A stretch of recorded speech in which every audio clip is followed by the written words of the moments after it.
Hey guys, Comic Book News here, and I'm back for a review on the Marvel Infinite Astonishing Cyclops figure. I'm so happy to have this figure, and it does not disappoint. It's really, really good. It's fun, well articulated, and it's just, for me, it's the perfect Cyclops.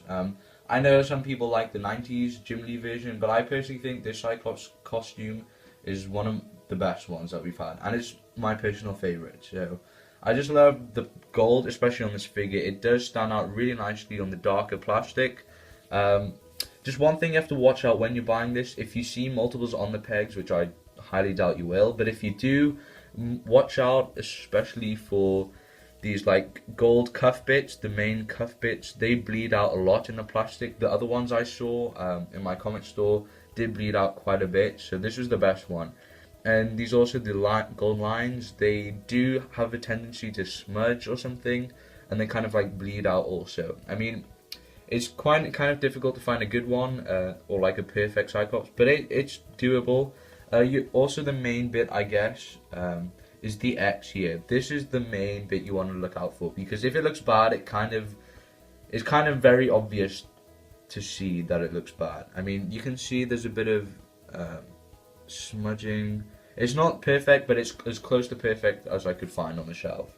But yeah, other than that, the paint's really good on mine, a particular version. So, but yeah, you just want to watch out for like smudging and stuff. The articulation is very, very good. It's the newer body mold that Marvel Universe had. I know the new Marvel Infinites, the one they were announced at San Diego Comic-Con. They have like less articulation, they look more blocky, but it's because of the change in design or something, I don't know. This is one of the Vonner ones, and the articulation is perfect. I love it. I couldn't really ask for any more articulation. There is a bit on the wrist. I wish it could have like a hinge that moves forward like this. It kind of just swivels around at the moment.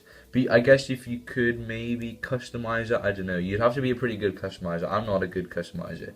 But if you can, it would be really good, because some points the wrist doesn't exactly touch his head. If you want to have him looking this way, it doesn't quite go right just because of the angle, and it's kind of tight, unless you have him kind of like almost poking himself in the eye, which doesn't look that good to me. Or at least have a double hinged elbow. That would have been a lot better, but I think they have fixed actually the problem on the older Cyclopses. They have like a problem where they can't properly touch the head. But here you can in most positions, which is really good. I'm really happy that they fixed that. Onto the head sculpt, I believe it's from the Wolverine Origin Cyclops. I'm not 100% sure, but I'm pretty sure it is. You can see there's some paint blotches as well from the skin tone colory bit. But it is pretty good. It's very good, very accurate. I'm really liking it. So yeah, it's really good. One problem on mine, at least, is under this torso swivel. There's just like plastic. I think it's from the cutting or something, maybe. I don't know. It kind of bugs me. It's kind of like a weird wart, like burn thing. I don't even know what it is.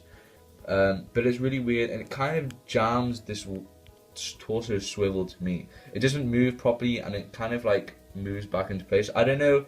The other versions I've had of this mold, it didn't have this problem, so I don't know if it's just on Cyclops or something, but it definitely kind of bugs me. And the torso isn't kind of that straight.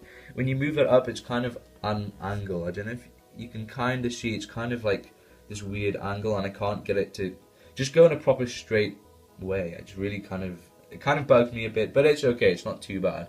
But everything else, the plastic quality is really good. It's better than some of the Marvel Universe ones, where it's kind of like a soft, rubbery plastic.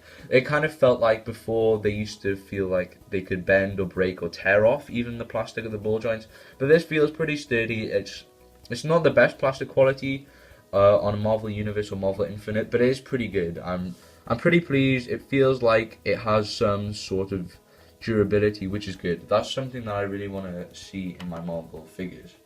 So size comparison, we have the Astonishing Beast. So you can see Beast is a bit of a taller Marvel Universe. I think Cyclops is definitely like the base figure height, and here is Omega Red, also from I got him in the Marvel Infinite, but he was also released in Marvel Universe. They're just a repack. So you can see Cyclops against these, I guess, taller figures. He's pretty small, but I think the size does fit pretty well. But I kind of wish Cyclops was a bit bigger, because in the comics I believe he's like 6'3" or something. So I do kind of wish he was a bit taller. But the proportions are alright, they've got it pretty much perfect. So I'm very happy with this figure.